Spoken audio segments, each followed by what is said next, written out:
Hi, my name is Ranjan Mujumdar. In this tutorial, I am going to explain the differences between inline block and block. At first, I am opening the repository using CMD. I am opening the command line interface using code dot. I am opening the Visual Studio Code Editor.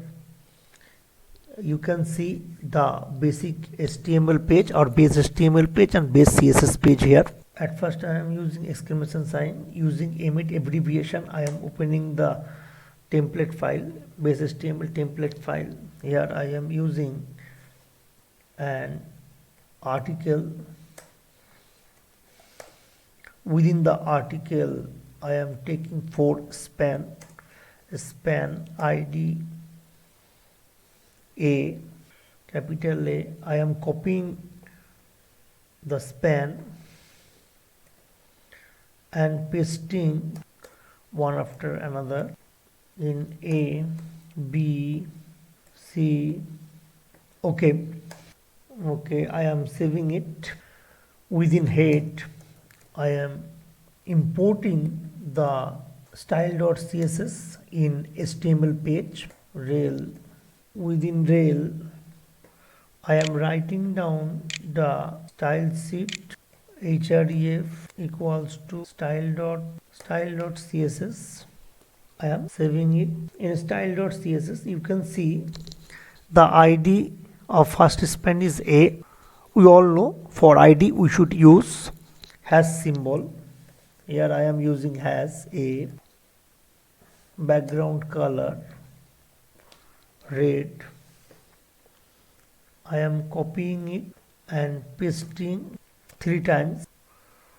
I am replacing with corresponding ID here green, blue and maroon. In case of article, I am setting a class hour, saving it. So the first part is inline. What is inline? The container or the content displays on the same line. What is the meaning of this? If a developer use display inline, in that case the container or content will display on the same line. It will not start on a new line.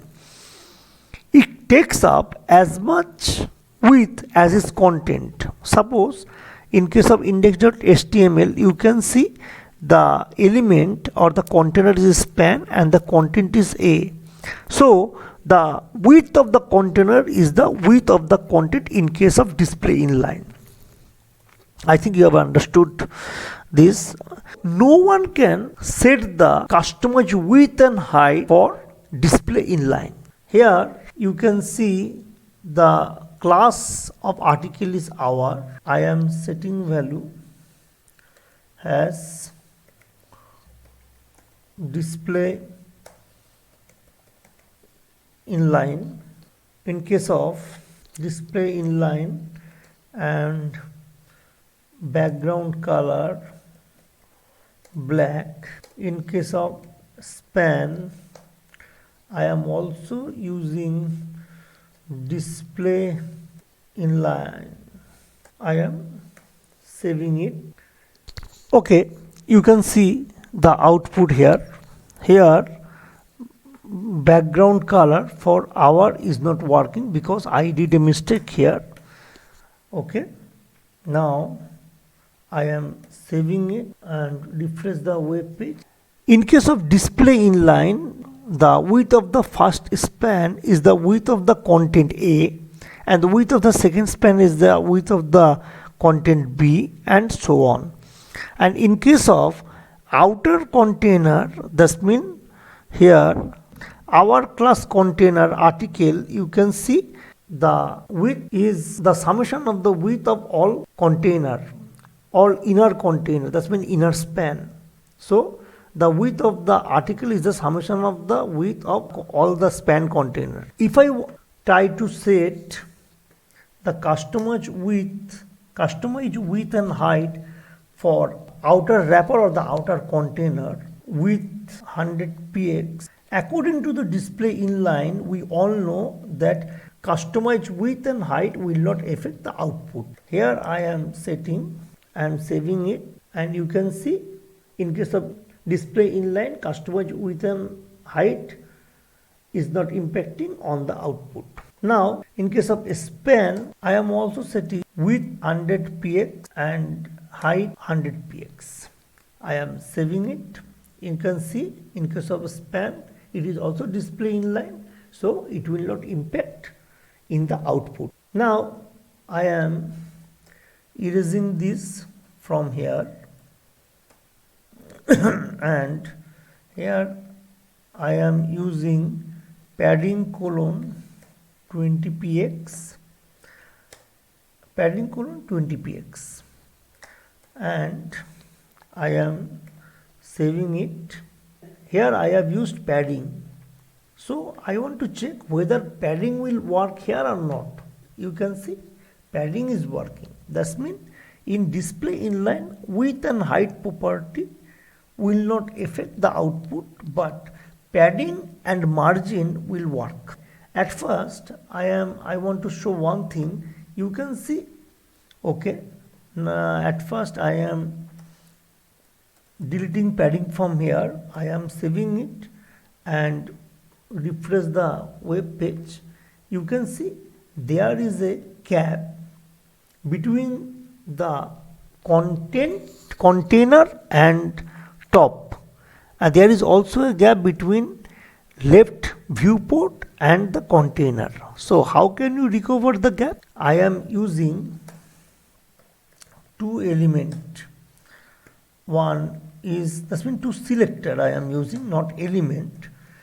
Here HTML is a selector and body is also a selector. Here I am using margin 0. What is the meaning of this? I am setting margin 0 for HTML and body. I am saving it, refreshing it. You can see the output. So the container is moving to 0, 0. To remove the gap, we should use margin 0 in HTML and body. So at first you should understand what is this HTML body. There are multiple types of selector in CSS. This type of selector is called grouping selector. Here you can see there is a comma between in between two selector, HTML and body. If a developer use comma with selectors, then this type of selector is called grouping selector. There are multiple types of selector: ID selector, class selector, universal selector, grouping selector, and the last one is descendant selector. Here you can see there is a separator between two selector. That is the reason it is called grouping selector. Later I will discuss in my next tutorial that how can you define selector, how can you define descendant selector, how can you define grouping selector. For now you just keep it in your mind that if a developer use selectors with comma as separator, then that type of selector is called grouping selector. Now the next part is inline block. In case of inline block, at first I am using margin colon 20 px, padding colon 20 px. In first case I am using inline block. Here I am deleting this, and the inner components are span. So here I am using padding right colon 20 px. Here I am using padding right. I am not using padding. In case of padding, it will affect on each and every side. That means left, top, right and bottom. But here I am using padding right, so it will affect on right side of the element. I am saving it, refresh the web page. Okay. You can see, sorry, I think padding 20 px, I am not using here padding right, I am using here margin right Here I am using padding colon 20px. Okay, I am saving it and refresh the web page. Okay, it is looking very odd. Control S. Okay, now it is looking very good. So the outer container or the article display property is holding inline block. So in case of inline block, one can set the height and width value, otherwise it works like inline. If I want to change the width property for this inline block, for display inline block, suppose I am setting here 200px, I am saving it and refresh the web page. Okay, here I am setting 500px. Suppose I am setting 500px. I am saving it and refresh the web page. You can see, in case of inline block, or a developer can change the width and height of an element. Here a developer can set the height also. Here I am setting height. I am saving it and refresh the web page. Okay, so in case of inline block, a developer can change the height and width. Now I am setting inline here, and here I am using 100px with 100px. I am saving it and refresh the web page. Okay, you can see, in case of as per the definition of inline, no one can change the height and width for an element if that element holds the display inline property. But if I use inline block here, then a developer can change the height and width for that element. Now I am saving it and refresh it. Okay, I think you have understood. The next portion is block. What is block? In case of block starts on a new line and it takes up the full width. So block element will occupy the entire width of its parent element. If I use simple block here and save it, so according to the definition of block, it will come on Lextan and it will take the entire width of the outer container width, that's mean the parent container width. Okay, in this tutorial I have already explained the differences between inline block and block. The next property is margin block. Here you can see the element name is article. I am changing it to div and the name of the class is hour. I am saving it, and in style sheet you can see the hour class is maintaining inline block. That means the value of the display property is inline block. We all know the function of inline block. It will display in a same line and a developer can change the height and width. Here you can see the margin is 20px. So this is the output. In output section you can see the margin around the element. This is margin top, margin left, margin bottom and margin right. Now I am using an interesting and important property, that is margin block. At first a developer should understand what is margin block. Margin block works on start and end of an element. It is relative to the web page and writing mode. Here I have used large number as value of margin block property. Due to this large number you will understand the functionality and effect. I am saving it. Now I am refresh the web page. You can see the margin block. This is the start portion and this is the end portion of the, so the top of the element is margin block start portion and bottom of the element is margin block end portion. Here, by looking at the output, a user will not understand the functionality of margin block end. Then how can you understand? To understand the functionality of margin block end, I am copying it and pasting here.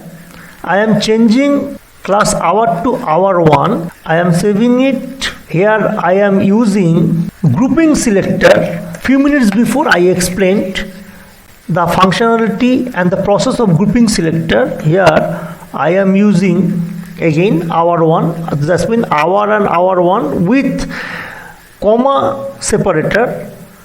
A developer can define grouping selector. Now I am saving it.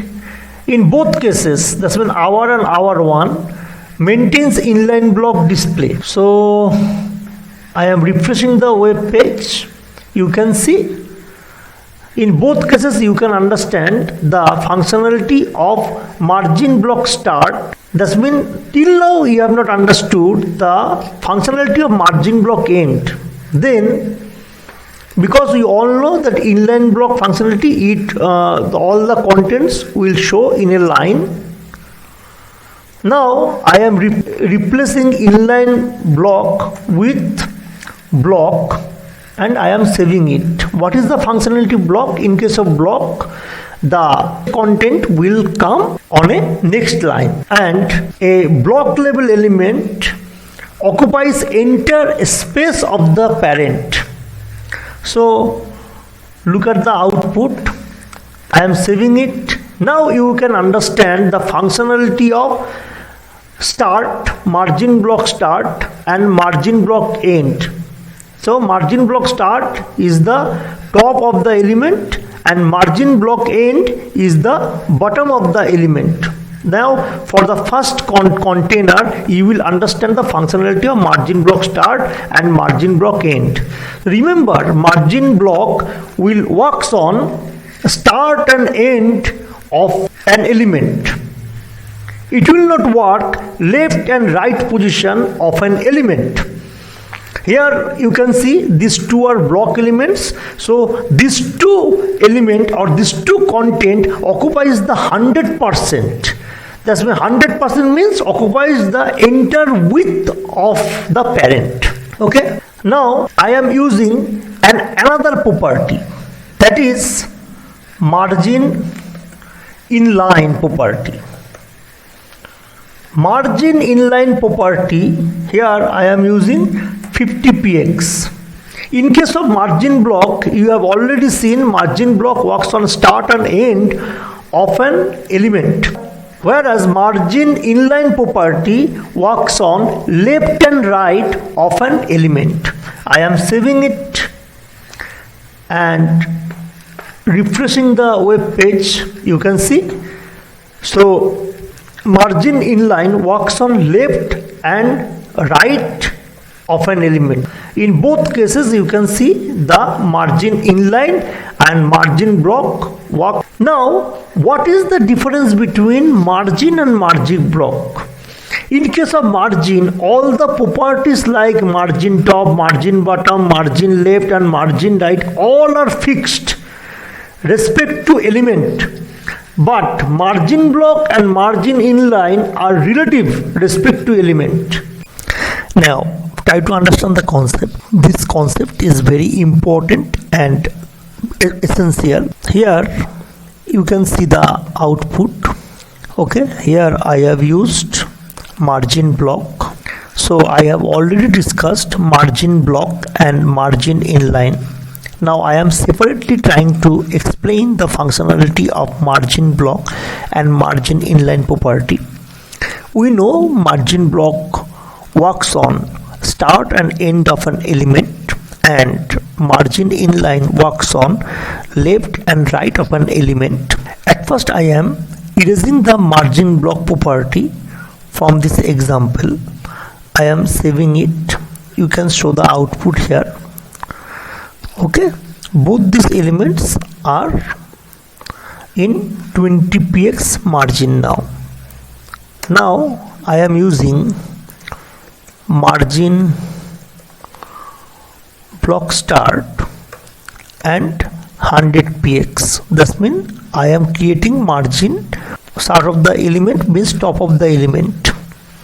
I am saving it and refresh the web page. You can see there is a gap, there is a margin on top of the element, and there is also a margin on top of the second element. Now I am erasing it. Here I am using end. I am saving it and refresh the web page. You can see there is a margin just below of the element, and there is also a margin just below of the element. Due to background color white, you cannot see the margin.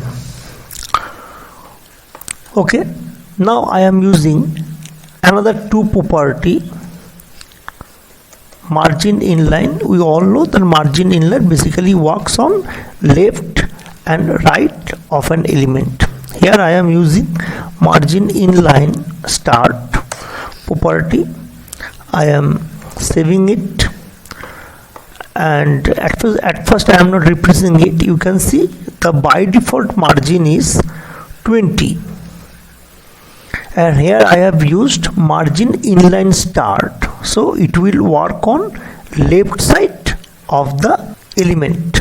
I am saving it. You can see the output here. Here there is a space 20 margin and 100 margin inline start. So total margin is 120. If I use the margin inline end property, then it will work on right side of the element. I am saving it and refresh the web page. You can see the right side margin is 100 and the by default margin is 20, so total right side margin is 120px. So using this example, I have explained the property of margin block and margin inline. Now I am going to explain an interesting part of CSS. Here I am erasing margin inline end and margin, saving it, and index.html I am commenting this part, saving it, and in style.css I am erasing .hour1. That means grouping selector. I am erasing one selector, saving it. Now refresh the web page. You can see there is no margin. Now I am setting margin top 30px and saving it. You can see there is a margin on the top of this element. Now I am setting margin block start 100px. I am saving it. You can see both margin top and margin block start is working jointly. That means the functionality of margin top and margin block start are same for this element. By the same way, a developer can use margin left 30px, margin inline start. We all know that margin inline start will work on the left side of an element. I am saving it. So both margin left and margin inline start will work jointly. You can see margin left and margin inline start, both are working jointly. By the same way, a developer can use margin right and margin inline end. So we all know that margin inline end will work at the end of an element, and margin right will do the same job. I am saving it. That means here margin right and margin inline end will work jointly. Hence, I think some question will arise in your mind.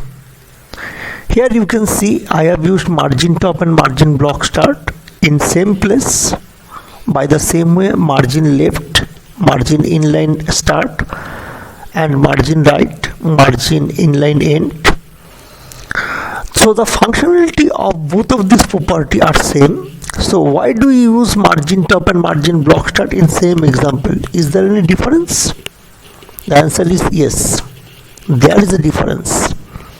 I said earlier that margin block is relative to web page and writing mode, so it is not fixed. But margin top, margin bottom, margin left and margin right, these properties are fixed in respect to an element. Now let us try to explain it using an example. At first I am erasing this property. Here I am using simple top, margin top. I am saving it. If I refresh it, you can see there is a margin at the top of an element. Now I am rotating this element using a property writing mode, vertical LR. I am saving it and refresh the web page. You can see the left portion margin is 0, but the margin top is showing because I have added margin top property here. Now I am using margin block start. In my previous example, margin top and margin block start are working jointly. Now if I use margin block start 100px, if I save it, you can see, if I refresh it, you can see the margin block start is working differently. Why? In this example, I have rotated the container. Few minutes before I said margin block start is not fixed, but margin top is fixed. In my previous example, margin top and margin block start were working jointly, but now the position of margin block start has been changed due to its writing mode. So margin block start is relative to the web page and the writing mode. Now if I change the margin top value to 80, if I save it and refresh it, you can see the margin top value has been changed. So margin top is fixed, but the position of margin block start is not fixed. Here I am using another property, margin left colon 30px, and saving it. If I refresh it, you can see here margin left and margin block start both are working jointly. Now I am erasing the writing mode. I am also erasing the block start mode. I am saving it and refresh it. You can see there is a margin on left side of an element. Now I am using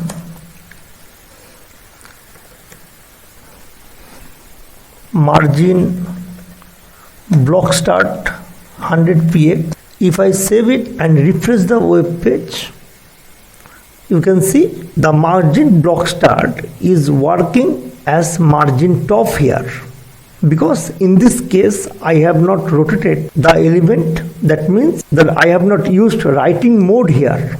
So in this example, you can see margin left is fixed but margin block start is not fixed. The position of margin block start has been changed. Now I am using another property. Here I am using writing mode, vertical LR, and here I am using margin inline start. I am saving it and refresh the web page. You can see the margin left is 30px and margin inline start is basically working as margin top here. So the position of margin inline start is changing for this example. It differs with the previous example. Now I am changing the value of 100 to 150px and I am saving it and refresh the web page. You can see the margin inline start value is changing and it is increasing. So that is the difference between margin top with margin block start. Margin block start, margin block end, margin inline start, margin inline end, all are dependent on element position and element writing mode. So by using this example, we can say margin top, margin bottom, margin left, margin right are fixed, whereas margin block start, margin block end, margin inline start and margin inline end are not fixed. These are relative to web page and writing mode. Here I am going to explain an important property of CSS. This is text orientation. In this example, you can see the direction of the content is 90-degree clockwise than previous content. Now I want to show the content exactly. That means I want to rotate the content 90-degree anti-clockwise. How can I? Here I am using text orientation. I am using upright value for text orientation. I am saving it. Now you can see this is 90-degree anti-clockwise. The content is 90-degree anti-clockwise. If I refresh it, now you can see that I have moved the content 90-degree anti-clockwise. Now if I use sideways or sideways right, here I am using sideways right, then it will show the previous value. The output will show as same as the output of beginning. If I use sideways in replace of sideways right, if I save it and refresh it, the output will be same. I hope you all have enjoyed these properties. Later I will explain writing mode in details. At present I have not explained writing mode in details. If you like this tutorial, please press the like button. If you have any questions or query regarding this tutorial, please comment me. If you have not subscribed my channel till now, please subscribe my channel and send this tutorial among your friends and colleagues. Thank you.